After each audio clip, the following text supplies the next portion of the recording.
সুনামগঞ্জের সীমান্ত এলাকা দিয়ে ভারতে পাচারের সময় বিপুল পরিমাণ সুপারি, রসুন ও মাছ সহ 2,11,00,000 টাকার মালামাল আটক করেছে বিজিবি।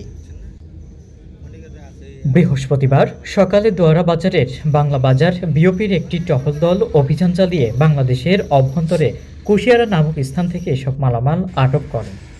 এ সময় 6,000 কেজি বাংলাদেশি সুপারি, 6,000 কেজি রসুন, 4,000 কেজি শিং মাছ, একটি ট্রাক, 2টি ডিআই ও 4টি মাহেন্দ্র পিকআপ আটক করা হয়। এদিকে বিজিবির উপস্থিতি টের পেয়ে পালিয়ে যাওয়ার কারণে কোনো আসামিকে আটক করা সম্ভব হয়নি। সীমান্তের নিরাপত্তা রক্ষা ও চোরাচালান রোধে বিজিবির অভিযান অব্যাহত রয়েছে এবং জব্দকৃত মালামাল কাস্টমসে জমা করা হবে বলে জানিয়েছেন সিলেট ব্যাটালিয়ন 48 বিজিবির অধিনায়ক লেফটেন্যান্ট কর্নেল হাবিজুর রহমান।